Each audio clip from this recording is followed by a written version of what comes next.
오늘 또 하나님 앞에 나와 예배하는 여러분들에게 부어주시는 하나님의 은혜가 오늘 여러분에게 주시는 말씀을 통해서 풍성한 은혜와 생명이 여러분의 심령 속에 넘치시기를 주의 이름으로 축원합니다. 아멘.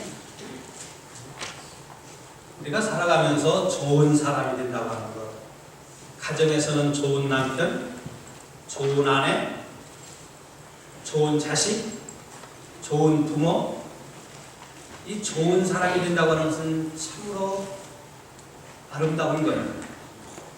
여러분, 이왕 살아가면서 사람들에게 좋은 사람이 되어 살아가시기를 다시 한번 축원합니다. 아멘. 저는 오늘 여러분들이 가정에서 좋은 남편이 되라, 직장에서 좋은 직장인이 되라, 그런 말씀을 아니라 어떻게 하면 우리가 좋은 성도가 되어질 것인가. 여러분, 좋은 남편, 좋은 아내, 좋은 자식, 좋은 사람, 좋은 부모, 이 굿퍼슨, 이 좋은 사람이 된다고 하는 것은 하나님이 저와 여러분들에게 주신 은혜요 축복입니다. 아멘. 그런 의미에서 그러면 교회 안에서는 누가 좋은 성도일까 하는 점이에요. 누가 좋은 성도일까? 오늘 성경은 우리에게 좋은 성도가 되는 비결과 방법과 좋은 성도가 되라고 하시는 예수님의 간곡한 명령을 우리에게 던져주고 있습니다. 예수님은 하나님 나라에 초청된 자들이 주인의 청함을 일관되게 거절하고 그 주인의 잔치에 청함을 거절한 사람들에게 이렇게 말씀하셨어요. 이 사람들은 내 잔치를 맛보지 못하리라.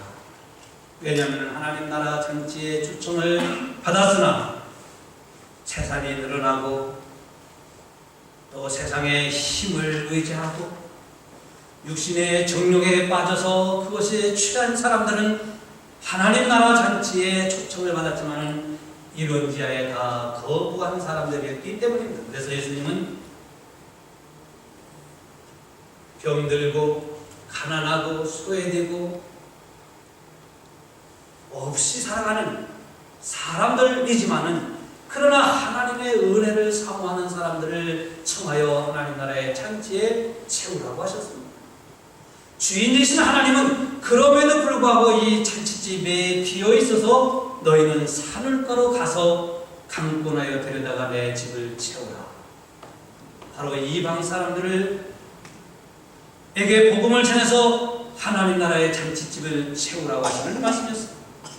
이것이 바로 지난 주일의 말씀이었습니다.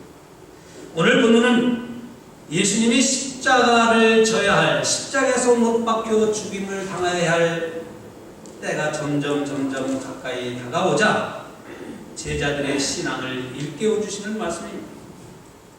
사실 당시에 예수를 따르는 사람들을 많아서 오늘 25절 말씀에 들어보면 허다한 무리가 예수를 쫓았다고 했어요. 허다한 무리가 예수를 쫓지만 정말 고난과 박해와 핍박 이 몰아쳐도 예수를 쫓는 사람들은 어떤 사람들입니까? 예수님은 이 많은 사람들이 지금은 나를 쫓고 있지만 고난의 풍파가 바람에 몰아치면 다 떠날 것을 예수님은 아셨어요. 그래서 오늘 참 제자가 누구인가? 참 제자라고 하는 것은 예수를 따르되 예수를 믿되 어떤 환경과 여건과 상황에 몰아쳐도 끝까지 인내하며 예수를 믿는 성도를 가리켜서 오늘 예수님은 하신 거예요. 특별히 예수를 믿는 사람이 좋은 성도가 되기 위해서는 두 가지 비유로 말씀하셨습니다. 하나는 망대를 세우는 자의 비유입니다. 당시의 헤롯 왕은 자기의 세를 과시하기 위하여 도시의 곳곳에 건축물을 세웠습니다. 근데 건축물을 세워서 완공을 하지 못하고 번지르먹에 세워놓기는 하지만 완공하지 못해서 이 백성들이 세금을 중다하게 거두다가 저런 짓 한다고 비난을 많이 받습니다. 왜 우리에게 세금을 그토록 거두다가 저렇게 완공하지도 못할 건축물을 여기도 짓고 저기도 세우고 저기도 하느냐. 예수님은 그래서 참 제자의 모습을 이 망대의 비유를 통해서 말씀하신 그 말씀의 핵심은 믿다가 그만두고, 교회 다니다가 그만두고, 믿는 척하다가 그만두고, 그렇게 해서 사람들에게 비난의 조소를 받는 사람이 되지 말라는 거예요. 그렇잖아요. 여러분들이 신앙생활을 하면서 계속해서 지속해서 어떤 어려움이 있어도 믿음 생활을 해야 이것이 하나님 앞에 영광이 되고 사람들에게 본이 되지, 저 사람은 어떤 때는 열심히 다녔는데 지금 보니까 교회도 안 다닌다. 그러면 사람들이 어떻게 했죠? 그럴 줄 알았어, 예수 믿는 저게. 그래서 오히려 다른 사람들에게도 예수 믿다가 열심히 믿다가 저래도 되는구나 하는 것을 보여줌으로 인해서 조소받지 않게 하라는 거예요. 또 예수님이 비유 하나의 말씀은 전쟁에 임하는 왕에 대한 말씀. 아니, 전쟁에 임하려고 그러면은 우리 군사가 얼마고 적군의 군사가 얼마나를 봐서 이길 것 같으면 전쟁을 해야 되지만 질 것 같으면 사신을 보내서 화해해서 이 화치를 맺어서 평화의 법을 맺으라는 거예요. 이 말씀은 당시 또 헤롯 왕이었던 안티파스가 자기 동생의 아내 헤로디아와 결혼하고 싶어가지고 자기의 원래 아내였던 아라비아 왕 아르테스의 딸을 강제로 내보내고 자기 동생의 아내로 맞이했어요. 그래서 마가복음 6장 17절 말씀을 보면 전에 헤롯이 자기 동생 빌립의 아내 헤로디아의 아내를 맞이했다 이렇게 되어 있어요.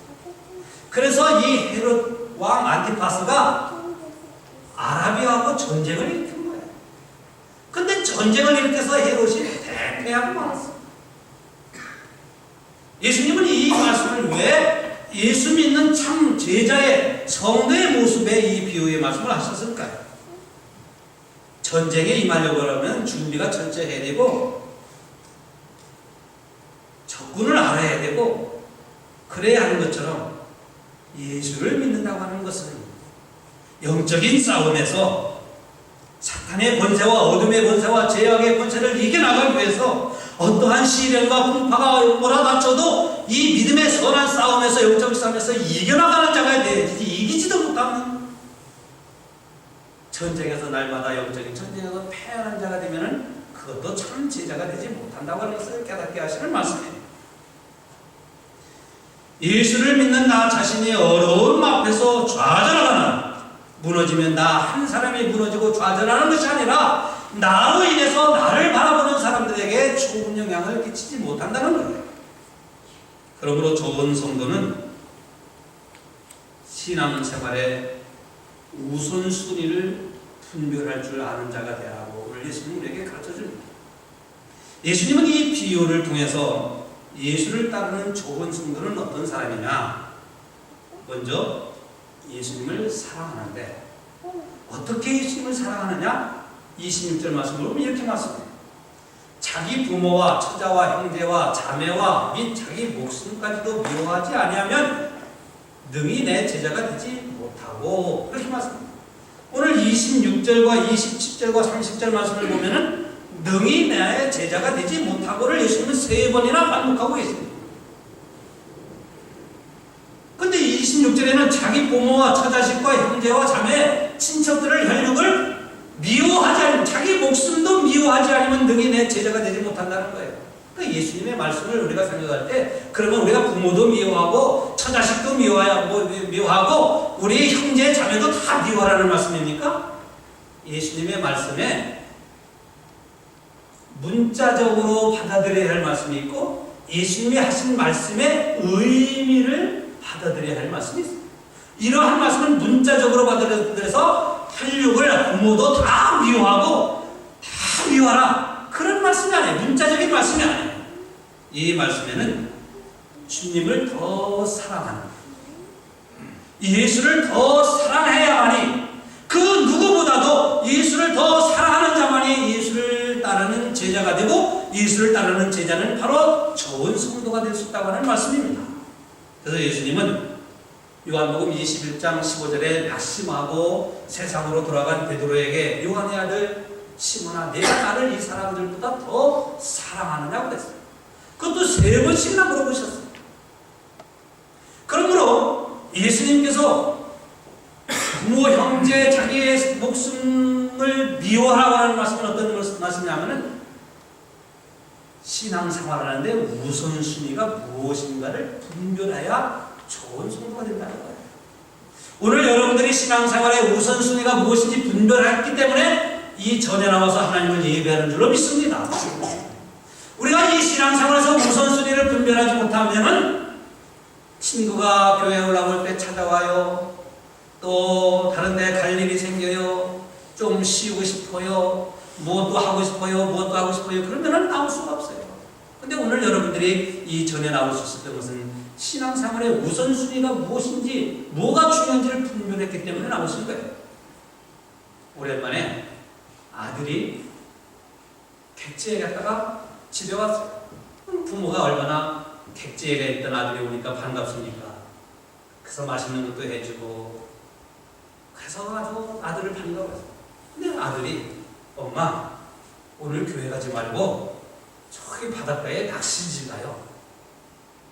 만약에 아들이 그렇게 했을 경우 신앙생활의 우선순위를 분별할 줄 아는 믿음의 좋은 성도는 어떻게 하겠어요? 그래, 오늘 교회 가지 말고 낚시를 가자. 그러겠어요? 아니면은 오늘 교회 가는 날이니까 하나님께 가서 예배를 드리고 낚시질은 좀 늦게 가더라도 가자. 그러겠어요? 이러한 일들이 오늘 우리 주변에 너무너무 많아요. 그래서 마태복음 6장 33절에서 예수님께서는 너희는 먼저 그의 나라와 그의 의를 구하라. 그리하면 이 모든 것을 너희에게 더하시리라는 거예요. 오늘 저와 여러분들이 좋은 성도가 되기 위해서는 우리에게 되어지는 주변의 상황과 환경과 사람과의 만남과 시간에 그런 복잡하고 바쁜 삶 속에서 신앙생활의 우선순위가 어디에 둬야 할 것인가를 분별하고 분명해야 좋은 성도가 되는 줄로 믿습니다. 사랑하는 성도 여러분, 금남교회 성도 여러분들이 좋은 성도가 되시길 주의 이름으로 축원합니다. 좋은 성도가 되어야 돼요. 여러분, 그래서 이왕 신앙생활할 바에야 하나님과 목회자와 성도들과 세상 사람들에게까지도 저 사람은 신실한 믿음의 사람이라고, 저 사람은 그리스도인이라고, 정말 예수의 사람이라고 하는 인정을 우리가 받아야 돼요.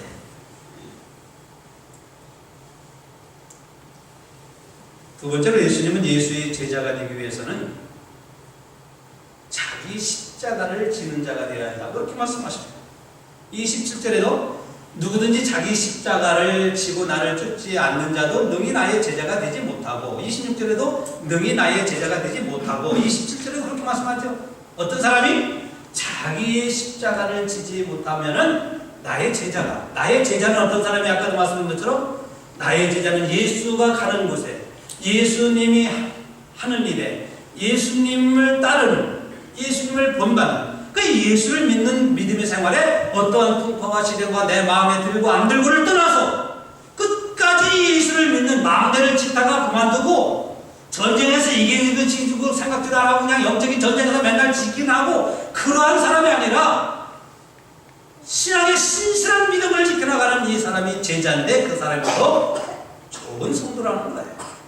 좋은 성도는 그래서 어떤 풍파와 시련과 어떤 상황 속에서도 끝까지 믿음을 지켜나가는 성도가 좋은 성도인 줄로 믿습니다.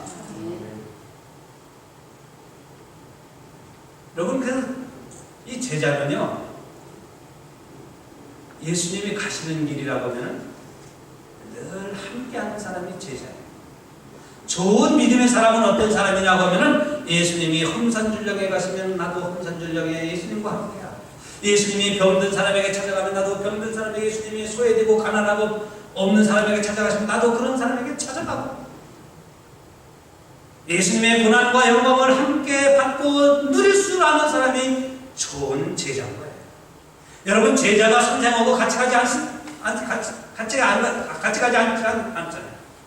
제자는 항상 따라갑니다. 제자는 예수님의 가르침을 받는 사람이 제자. 그러니까 제자의 가르침을 잘 받는 사람이 좋은 성도예요. 예수님께서 누구든지 자기를 높이는 자는 낮아지고 자기를 낮추는 자는 높아지리라고 2주 전에 우리에게 성경에서 말씀하셨어요. 그러니까 예수님께서 겸손하라, 진실하라 하고 가르치시면 우리도 겸손하고 진실해야 예수를 따르는 제자예요. 그렇잖아요. 예수님이 말씀하신 것은 다 지켜놓고 자기 방법과 자기 방식과 자기 고집대로 신앙생활하는 사람을 우리는 그리스도라고 할 사람이 누가 있겠어요? 내 생각은 이렇다 할지라도 주님이 말씀하시는 주님의 말씀대로 하려고 하는 노력, 시도, 행함 속에서 저분은 정말로 신실한 믿음의 사람이구나, 그렇게 인정을 받죠. 그런 사람이 제자예요. 또 제자는 예수를 본받는 사람이에요. 이런 상황과 환경과 형편과 감정과 이런 일이라면 예수님은 어떻게 하실까? 예수님이 늘 기도하시면서 기도의 삶을 보이셨고, 그래서 너희도 기도하라. 그러면 우리는 예수님의 삶과 예수님의 생활에 예수님이 그런 본을 보이셨기 때문에 우리도 그런 삶을 살아가는 사람이 좋은 크리스찬인 거예요. 여러분, 예수님의 제자는 그래서 예수를 본받는 사람입니다. 오늘 자기의 십자가를 지는 사람이 내 제자가 된다고 그랬는데, 여러분, 자기 십자가를 진다고 하는 것은 무엇을 의미할까요? 내 십자가를, 여러분에게 다 십자가가 있습니다. 내가 잘못을 해서 내가 죄악을 범해갖고 짓는 그 고난, 그게 십자가가 아니라 하나님이 여러분에게 주신 십자가가 있어요. 그 십자가는 뭐냐? 십자가가 있는데 그 십자가를 진다고 하는 것이 뭐냐? 십자가를 진다고 하는 것은 내 자신을 부인하는 것을, 내 생각과 육신의 생각과 내 방법을 떨쳐버리고 주님이 원하시는 생각과 주님이 원하는 방법에 맞춰드리는 것이 십자가를 지는 거예요. 다시 말씀드리면 자기 중심적인 생각과 행동을 버리고 주님의 뜻에 순종하는 믿음의 행위가 십자가를 지는 사람인 것입니다. 여러분, 신앙생활 열심히 하고 지금까지 신앙생활을 해왔지만은 주님이 원하시고 주님이 기뻐하시는 일에는 내뱉기치고 내 방식대로 내가 알아서 하겠다고 하면 누가 좋은 크리스천이라고, 누가 좋은 성도라고 하겠어요? 근데 문제는요, 우리가 주님의 말씀에 순종하기 위해서도 내 자신을 부인해요. 나를 부인하지 않으면 하나님이 나에게 주시는 말씀에 순종할 수가 없어요. 왜? 내 생각이 있고 내 방식이 있고 나의 삶의 스타일이 있기 때문에 우리는 주님이 나에게 주신 말씀을 따를 수가 없어요. 그리고 우리 생각 중에 뭐냐면 이건 나하고는 맞지 않아요. 나하고는 별로 이게 해당되지 않아요. 나는 할 수도 없다, 이렇게 생각해 버려요. 근데 문제는요, 내게 합당하지 않는다고 하는 말씀에 순종할 때 여기 하나님의 놀라운 역사가 일어나는 거예요.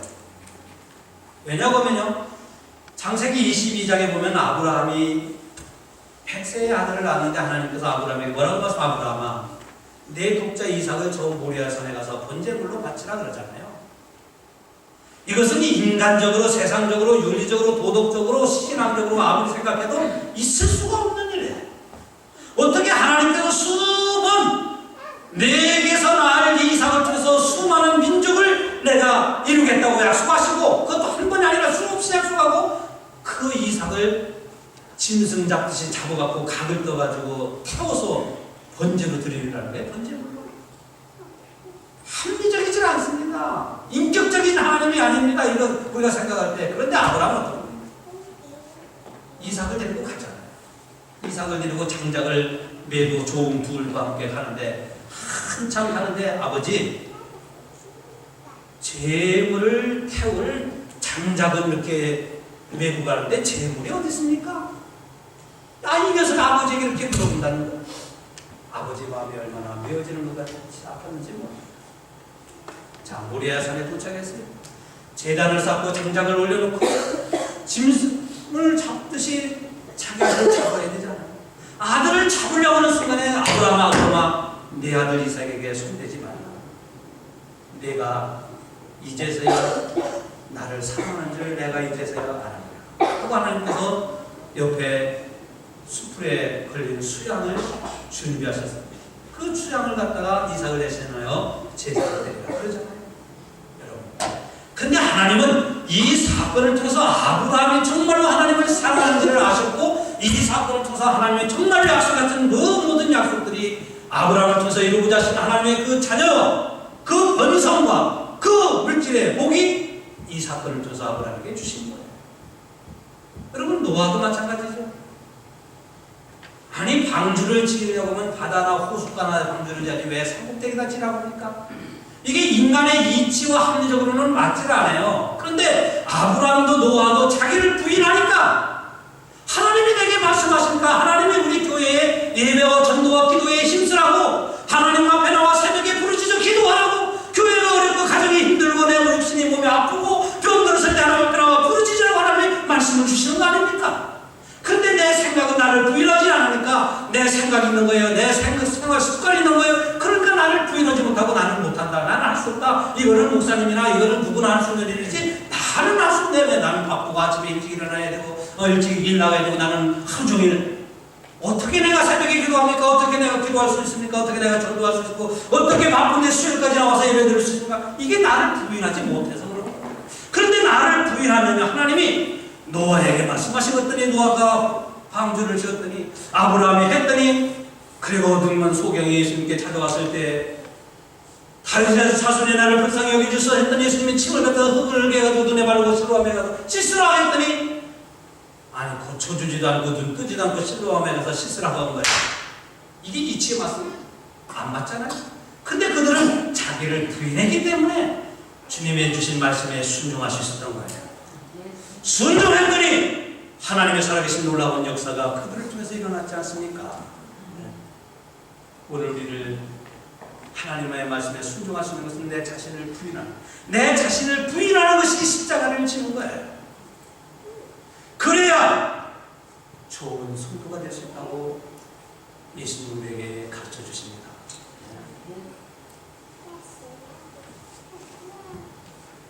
예수님의 제자가 되는 것은 우리 자신에게 주어지는 말씀,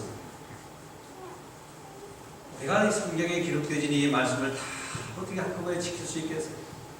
오늘 주시는 말씀은 오늘 지키면 되는 거예요. 이게 자기를 부인해요. 자, 마지막으로는 좋은 성도가 되려고 하면은 삶의 가치를 이 땅에 두지 않아야 된다는 거예요. 우리가 살아가는 삶의 목적과 가치를 이 땅에 두고 살아갈수록 우리는 이 세상에 속한 자여, 육신에 속한 자여, 썩어질 것을 위해 살아가는 자가 될 수밖에 없지만 우리의 삶의 목적과 가치를 영원한 하나님 나라에 두고 살아가는 자가 좋은 성도라는, 예수를 따르는 제자가 될 수 있다는 거예요. 우리 33절을 우리 한번 같이 읽어봅니다. 시작. 이와 같이 누구든지 자기의 소유를 버리지 아니하는 자는 능히 내 제자가 되지 못한다. 자기 소유를 버리라는 거예요. 여러분이 돈 번 거 버리라. 여러분이 갖고 있는 자산도 버리라.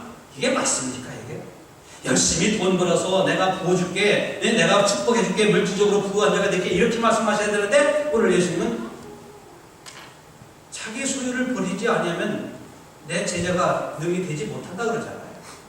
이게 무슨 말씀일까요? 이 말씀은 여러분들이 돈 번 거를 그냥 다 버리라는 그런 의미가 아니에요. 그런 문자적인 말씀이 아니에요.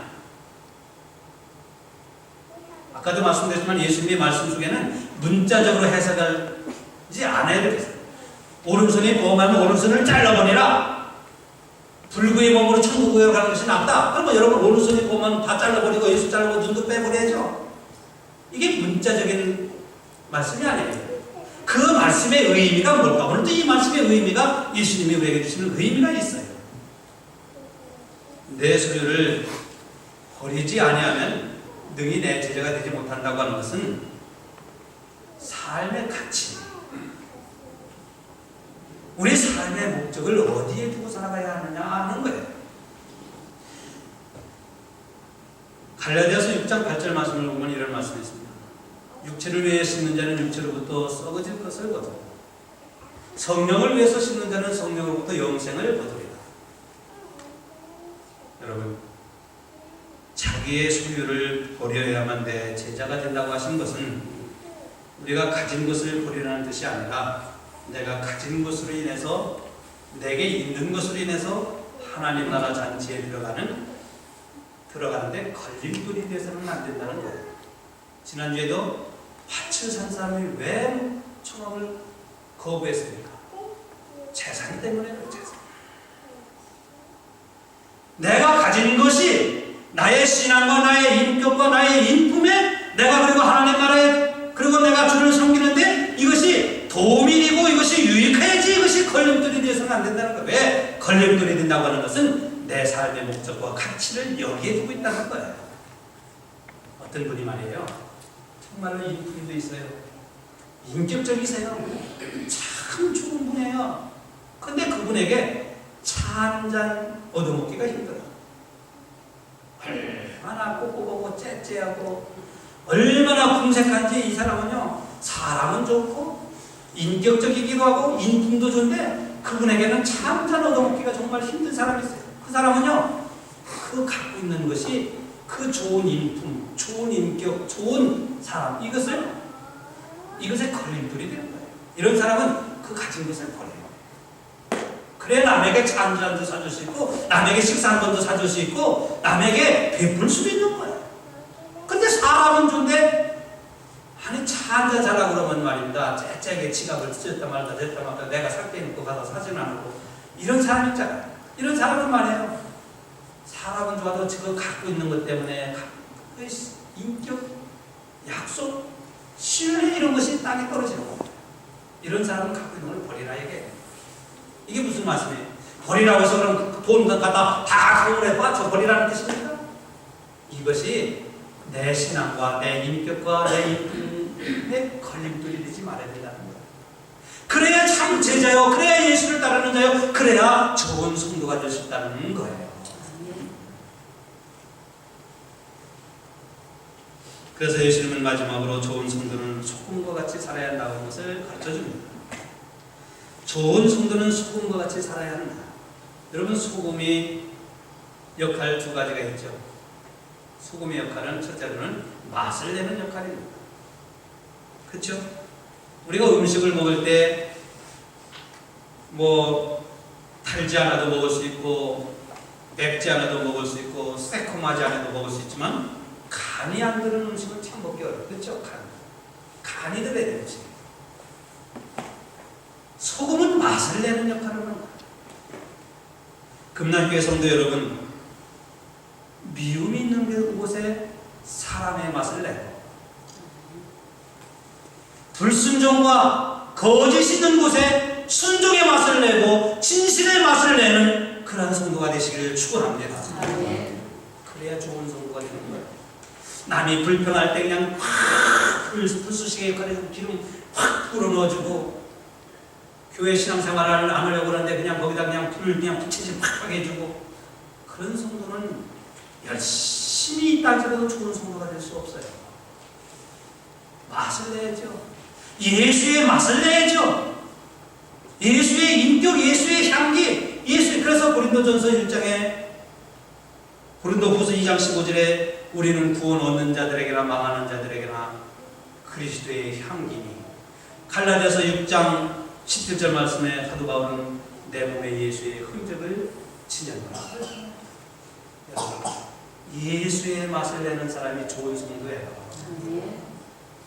저는 저도 그렇고 여러분들도 그렇고 정말로 좋은 성도가 되었으면 좋겠어요. 우리 교회에 나오시는 모든 여러분들이 다른 교회 다니다가도 교회 안 다니다가도 우리 교회에 오시는 모든 성도들이 정말 좋은 성도가 됐으면 좋겠어요. 좋은 성도가 되어 살아가는 것은 맛을 내는 역할뿐만 아니라 하나는 부패를 방지하는 역할이에요. 그래서 좋은 성도는 썩는 것을 요즘 한국 교회가 썩었다, 부패했다, 참 비난을 많이 받죠. 사회가 썩었다, 나라가 여러분 왜 그렇습니까? 너희는 세상의 소금과 빛이라고 했는데 소금의 역할을 하지 못해서 그래요.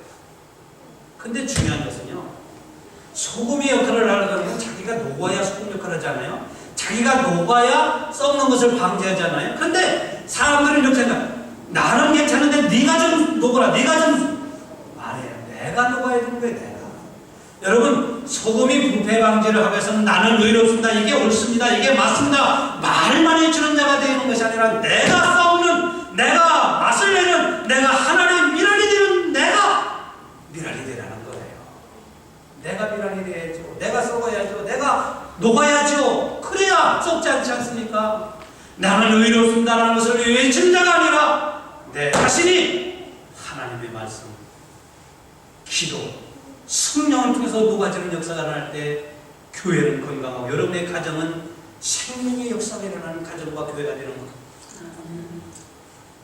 여러분, 교회가 썩었다, 부패했다 외치기 전에 오늘 우리 자신이 먼저 소금이 되어 스스로 녹아지는 하나님의 비라되는 역사가 일어날 때 이 교회는 좋은 성도가 모여서 주님을 더 사랑하고 주님의 십자가를, 주님이 주신 십자가를 지고 삶의 가치를 하나님 나라에 두고 살아가는 소금과 같은 성도가 모여지는 생명과 놀라운 믿음의 역사가 이 교회 여러분을 통해서 일어나는 하나님의 구원이 충만하시길 주의 이름으로 축원합니다. 기도하겠습니다.